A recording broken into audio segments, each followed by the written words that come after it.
dans le point Puro numéro 2, où je parle donc du catch japonais actuel à travers quelques sujets que je traite un petit peu plus rapidement que ce que je peux faire pour le catch américain en général. Donc la première chose, le sommaire, j'aurai la question, j'essaie d'avoir une question à chaque fois, donc si vous en avez qui concernent le catch japonais, que ce soit sur des faits ou sur ce que je peux penser de choses, n'hésitez pas à poser vos questions, ça donnera un peu d'interactivité à tout ça. Donc là ça concernera aujourd'hui les styles de catch au Japon, en particulier Strong Style et King Jode, qui sont les deux termes qui renvoient à des styles voilà, dont on entend le plus souvent parler, même si c'est assez flou pour la plupart des gens, j'ai l'impression que ça valait le coup de s'arrêter là-dessus. Je ferai ça rapidement. Ensuite, je vous parlerai du G1 Climax, le tournoi annuel de la New Japan qui a eu lieu en août dernier, dont j'ai pas encore parlé. Et puis je finirai sur le premier show de la toute nouvelle fédération, la Wrestle One, sans faire une review détaillée, un petit peu mon ressenti sur tout ça. Voilà, donc attaquons.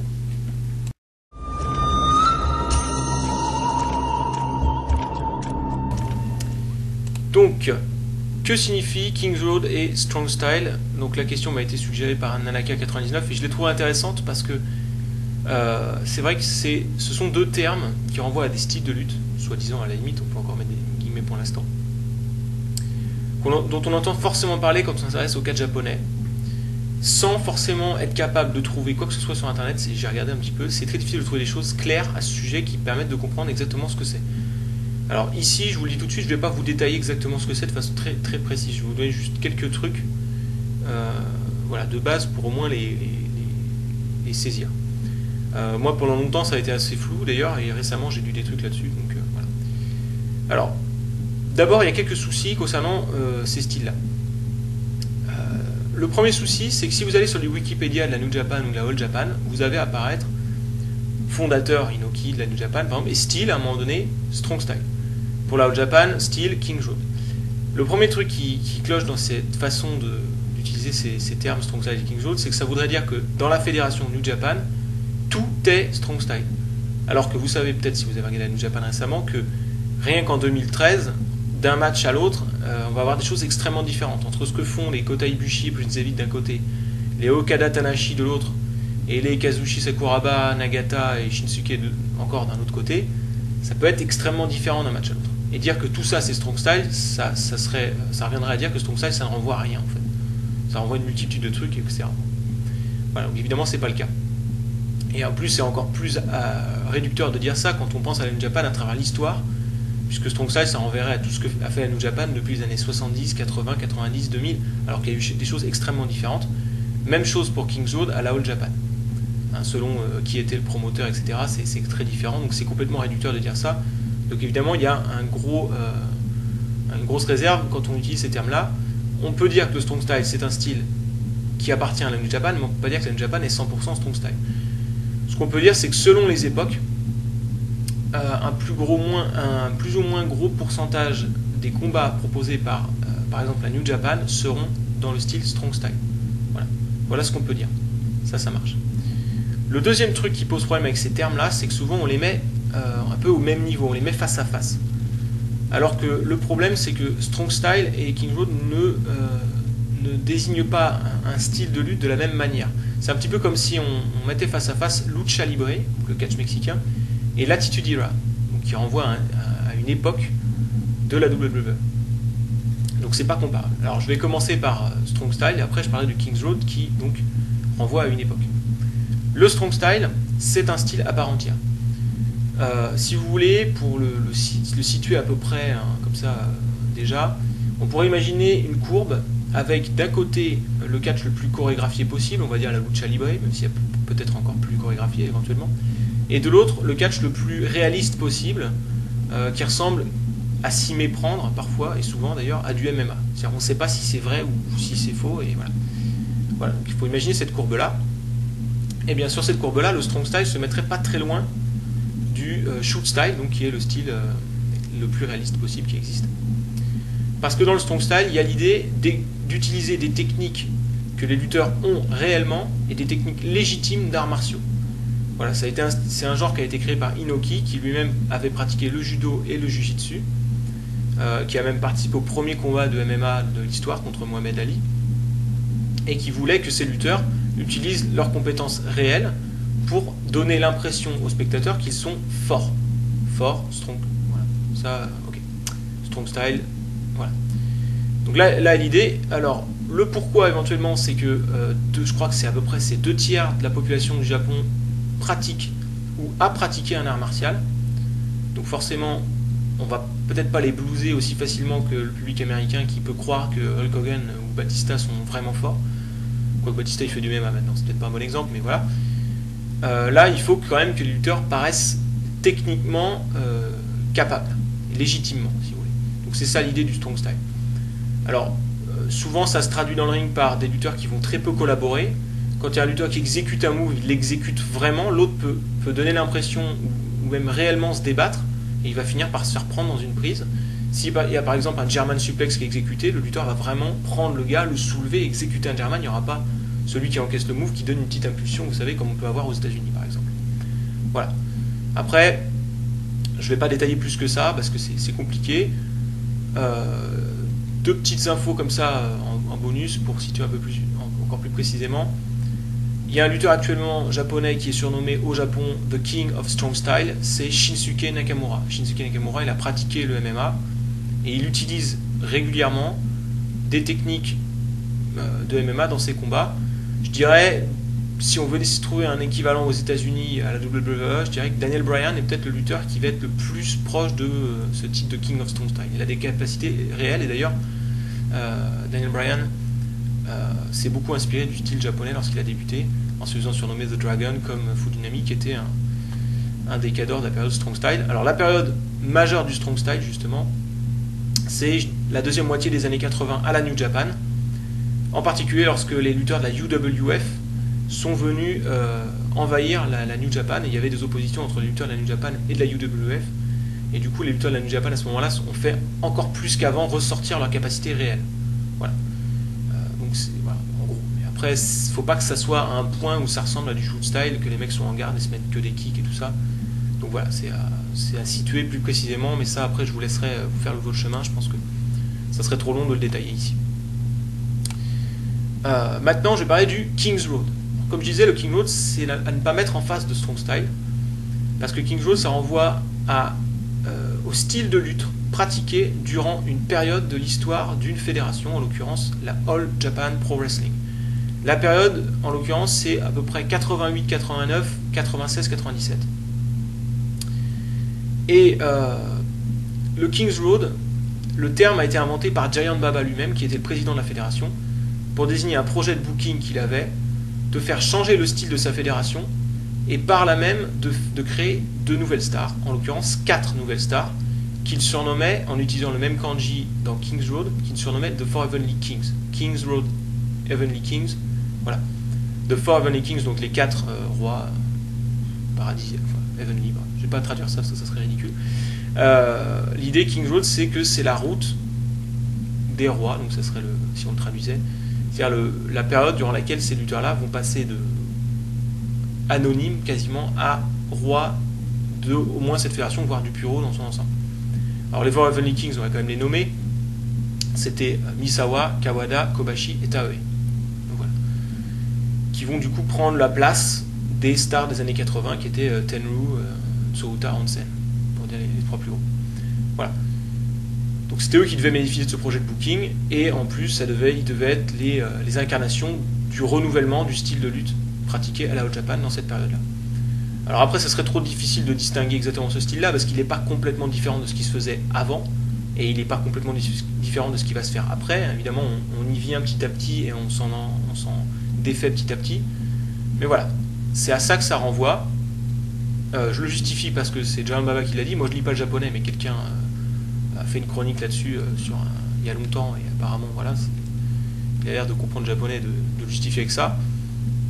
Donc ça me paraît solide comme théorie, et moi personnellement ça me parle, parce que c'est vrai que j'ai regardé pas mal de matchs à cette époque-là, et la manière dont ils se rendent intéressants tout ça est assez différente de la manière dont les combats de la All Japan se rendaient intéressants avant et vont se rendre intéressants après. Pas complètement différent de ce qu'ils vont faire après, mais un peu quand même.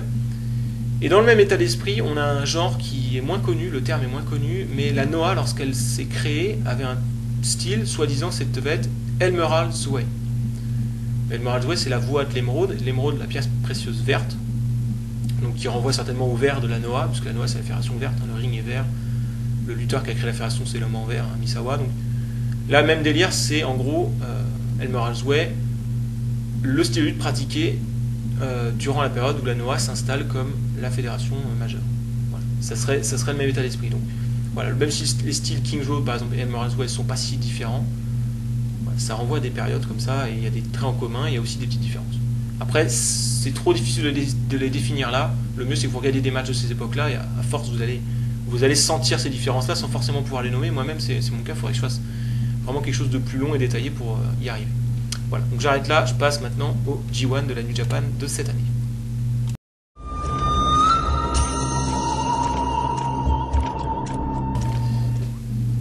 Alors, le G1, d'abord, qu'est-ce que c'est que le G1? Peut-être qu'il y en a qui ne sauraient pas. Il s'agit d'un tournoi, c'est d'ailleurs le titre en entier, c'est G1 Climax.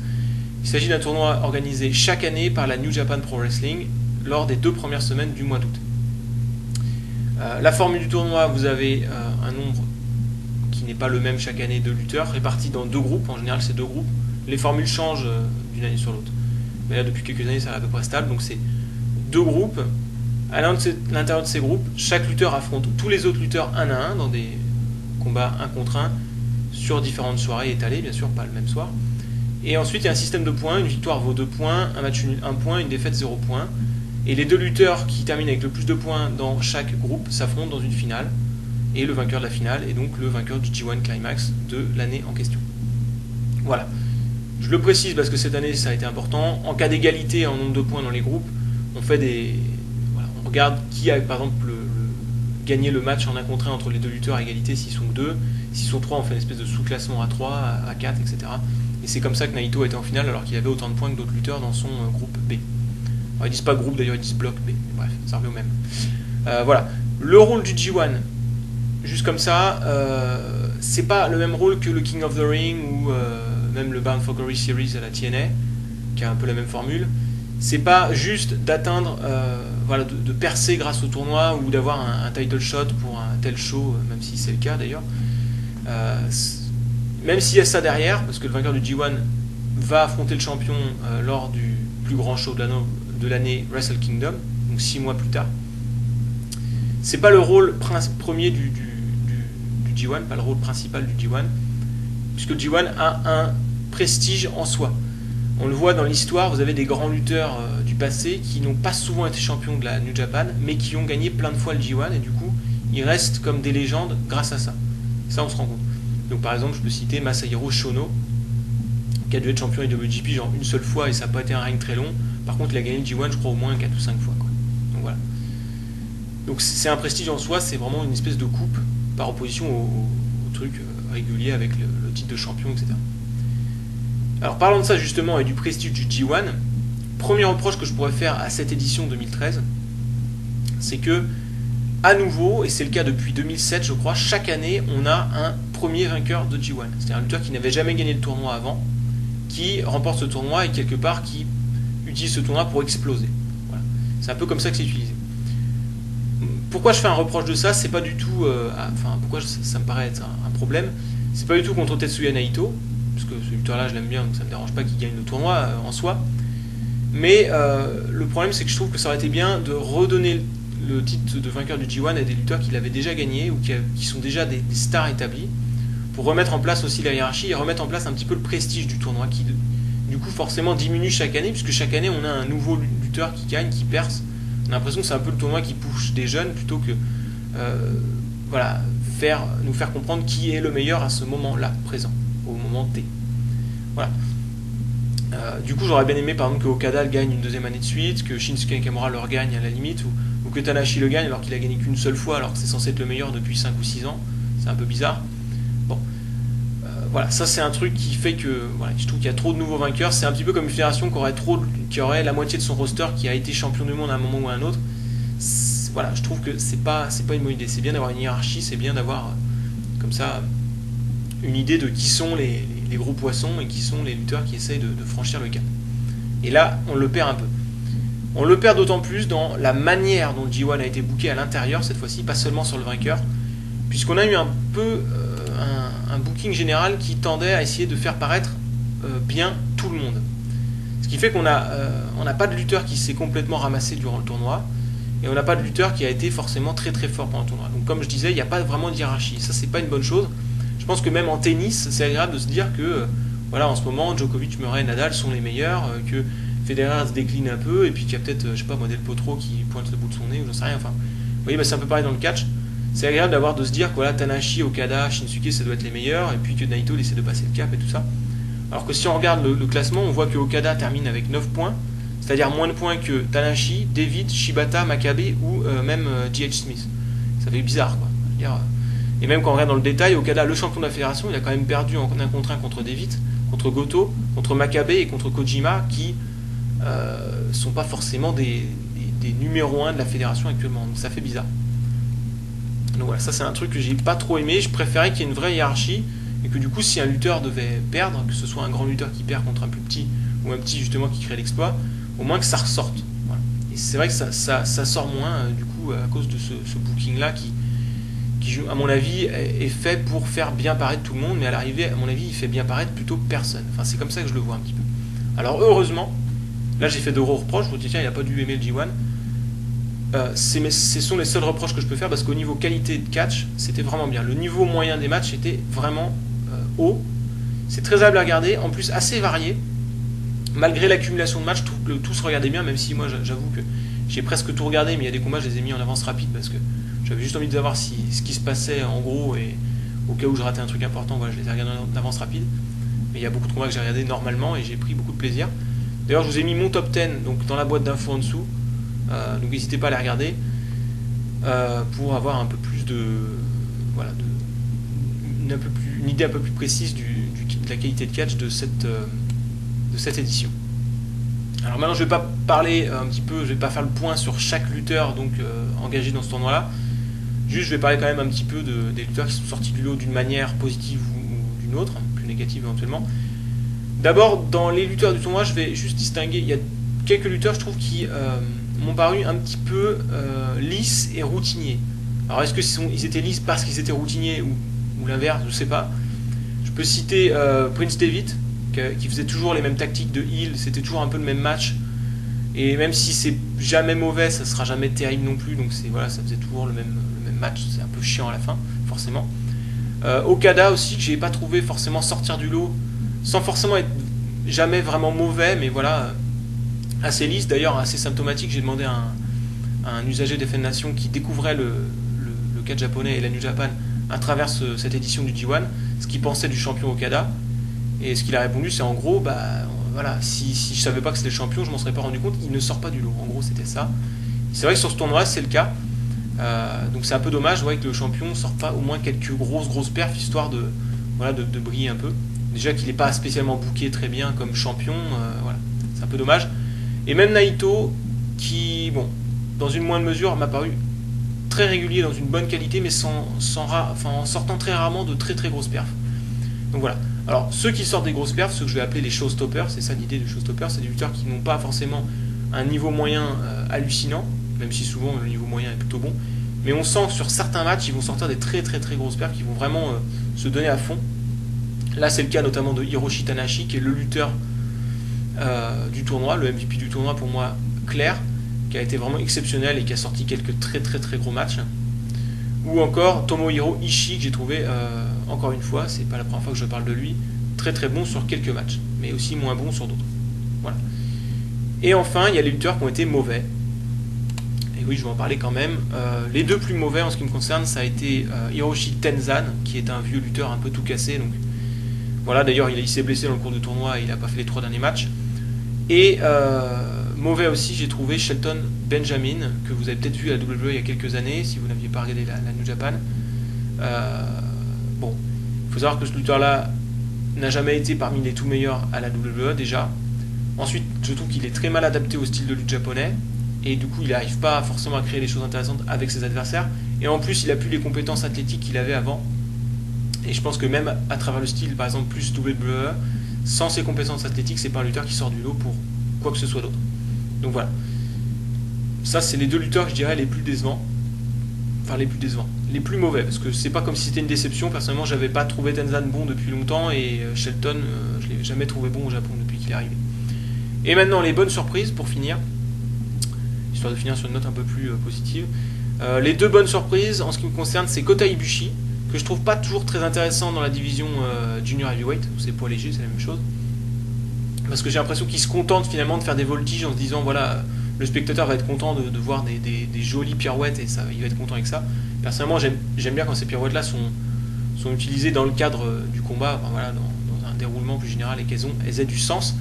Et là, justement, le fait d'affronter des lutteurs poids lourds avec qui ils ne pouvaient pas rivaliser on va dire en mano à mano, un peu plus brutal, et bah du coup, ça légitimait l'idée d'exécuter des moves un peu à risque et tout ça, de sauter partout, de courir, comme si c'était sa seule chance d'exister dans le tournoi. Et ça a vraiment bien fonctionné à plusieurs reprises. Donc, à la limite, Ibushi contre des poids lourds, moi, ça me plaît. J'espère qu'on le reverra. Et puis l'autre bonne surprise, c'est Yuji Takahashi, qui jusque-là me paraissait complètement banal. En plus, j'aimais pas trop sa gimmick, cette espèce de beau gosse qui se trimballe avec des filles, là, machin. Et en fait, j'ai trouvé assez bon dans ce tournoi. Même si son personnage me plaît toujours pas, au moins, ce qu'il fait dans le ring, c'est pas mal du tout. Et voilà, c'est un peu ma révélation, parce que jusqu'à maintenant, je m'en foutais royalement de ce lutteur-là. Et là, bon, au moins, il m'a intéressé. En plus, il a gagné ses 3 premiers matchs, donc je me disais, tiens, peut-être qu'ils font un truc avec lui. Donc ça m'a aussi augmenté mon attention sur lui. Et ouais, il a vraiment été bon et régulier, sans forcément sortir des très très très grosses perfs. Voilà. Pour plus de détails, je vous laisse regarder les combats que j'ai mis dans mon top 10. Il y a quelques super combats, quelques belles perles, donc voilà, si vous les avez pas vus, regardez-les, ça vaut le coup. Voilà, et puis je passe à la fin maintenant, je vous parle maintenant de la Wrestle One.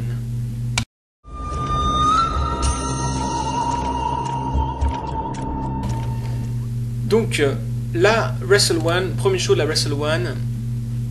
Pour la jeunesse de cette fédération-là, j'en ai parlé lors de mon premier point Puro que j'ai fait il y a quelques mois, donc je vous renvoie à cette vidéo-là pour avoir plus de détails sur le split du roster de la All Japan, et donc ce qui a entraîné la création de cette nouvelle fédération, la Wrestle One. Donc Wrestle One qui donnait donc son premier show le 8 septembre dernier au Tokyo Dome City Hall, devant 2500 fans. Ils ont rempli la salle, ils ont vendu toutes leurs places. Donc ça, c'est encourageant pour leur premier show. Maintenant, et c'est valable pour tout ce que je vais dire sur ce show-là, le show s'est construit pas mal avec des guests, c'est-à-dire des lutteurs qui n'appartiennent pas à la Wrestle One, qui sont venus faire un match juste ce soir-là. Et du coup, c'est vrai que peut-être ça a attiré les fans, justement, la présence d'autres lutteurs. Alors, je ne sais pas si les fans étaient au courant de qui allait venir ou pas. Du coup aussi, ça a influencé certainement, enfin évidemment, la qualité des matchs. Donc voilà, c'était un plutôt bon show, c'était plutôt agréable à regarder du début à la fin. Il n'y a pas eu vraiment de très mauvais matchs. Je crois que quasiment le plus mauvais match, ça va être le main event, qui était vraiment un combat avec des espèces de guest stars, donc c'était pas très intéressant. Mais sinon, ouais, ça se regardait assez bien. Alors, au-delà du fait d'avoir invité des lutteurs extérieurs appartenant à d'autres fédérations, petite originalité dont j'avais parlé dans le premier point Puro, on a eu un combat féminin. Il faut savoir qu'au Japon, la plupart du temps, les combats féminins ont lieu de leur côté, dans des fédérations qui font que des combats féminins, et les combats masculins de leur côté. Il n'y a que la Diamond Ring, il me semble, qui actuellement propose des combats féminins, mais la Diamond Ring, c'est voilà, ça remplit 500 personnes dans une salle maximum. C'est tout petit. Donc là, c'est quand même plus gros. Donc du coup, ça, j'ai trouvé ça intéressant, surtout que le combat était plutôt bon, et que globalement, je dirais que la lutte féminine japonaise est vraiment complètement supérieure à la lutte féminine américaine. Voilà. Donc sinon, ça c'était plutôt pas mal. Alors globalement, les combats qui ont eu lieu entre des lutteurs uniquement à la Wrestle One n'étaient pas forcément extraordinaires. Par contre, dès qu'il y a eu des guests, ça a quand même réussi à prendre la plupart du temps, notamment particulièrement les deux des 3 gros tag matchs de la soirée. Celui entre Kazayashi et Shuji Kondo, donc 2 lutteurs de la Wrestle One, contre 2 lutteurs de la Big Japan, Daisuke Sekimoto et Yuji Okabayashi. Ce combat-là, peut-être le match de la soirée, à peu de choses près avec celui entre les 2 lutteurs de la New Japan, Shibata et Sakuraba, contre 2 lutteurs de la Wrestle One, Funaki et Kono. Voilà, ce sont clairement les 2 meilleurs matchs de la soirée. Si vous deviez en regarder 2, ça serait ceux-là. Et dans ces combats-là, je trouve que la qualité de Sekimoto Okabayashi a pesé très lourd dans la note donc, de ce combat-là, plus encore que la performance de Hayashi et Kondo. Et la performance de Shibata dans l'autre match a aussi pesé assez lourd. Voilà. Alors d'ailleurs, en parlant de l'autre match, Shibata Sakuraba contre Funaki et Kono, c'est le combat qui m'intéresse, c'est ce combat-là qui m'a fait regarder le show quand j'ai vu qu'il y avait cette affiche-là. C'est l'idée, la perspective de voir Masakatsu Funaki contre Kazushi Sakuraba dans un ring de catch en 2013 qui m'a complètement vendu. Donc voilà, parce que c'est peut-être les deux plus grandes légendes du MMA au Japon. Sakuraba, peut-être le plus grand combattant de MMA pound for pound de tous les temps. Funaki, il a été élu meilleur combattant de MMA pound for pound dans les années 90 par Sherdog, donc c'est très sérieux quand même. Voilà. Et ça a été une grosse déception cette partie-là du match, quand ils se sont affrontés dans un espèce de shoot style pas très réussi. Mais par contre, Shibata lui a complètement relancé le match, et là ça s'est emballé, c'était plutôt cool. Et après le match, on a eu un heel turn de Kono qui a démarré une storyline interne, un heel turn sur Funaki, Masakatsu, donc qui a démarré une storyline interne à la Wrestle One qui va certainement avoir pour but de faire de Masayuki Kono une nouvelle star. Donc voilà, c'est un show qui était plutôt agréable à regarder en soi, en partie notamment avec les guests, je le répète, et qui m'a plutôt donné une bonne idée de cette fédération-là. Maintenant, c'est vrai que ça ne me donne pas non plus envie de regarder les shows, on va dire, un peu hebdomadaires ou plus réguliers de cette fédération-là, où on n'a que les lutteurs de Wrestle One. Donc je ne sais pas si c'est une formule qu'ils vont répéter à chaque gros show, mais sincèrement, je l'espère. En fait, et d'après ce que j'ai compris, ce sera le cas. C'est-à-dire qu'à chaque gros show de la Wrestle One, je ne sais pas combien il y en aura dans l'année, ils feront venir des lutteurs de différentes fédérations, et apparemment ils ont signé un partenariat avec la TNA, donc a priori il y aura peut-être des lutteurs de la TNA, la fédération américaine, à la Wrestle One prochainement. Donc ça sera intéressant. Voilà. Sinon j'ai rien de spécial à dire. Le roster de la Wrestle One n'est pas un super roster, il n'y a pas beaucoup de très très bons lutteurs là-dedans. Donc voilà, hormis Kai et Masakatsu Funaki, personnellement, si peut-être Koji Kanemoto, je suis pas intéressé plus que ça par aucun lutteur. Voilà, donc je vous en reparlerai prochainement peut-être, mais voilà, ça valait le coup quand même. C'est un show qui peut-être sera historique, puisque qui sait, dans l'avenir, peut-être la Wrestle One sera une fédération vraiment majeure. Voilà ce que j'avais à dire. Donc, voilà, je m'arrête là pour aujourd'hui, et puis je vous reviens prochainement, je ne sais pas encore avec quoi. Voilà, restez connectés, vous verrez bien. Bye.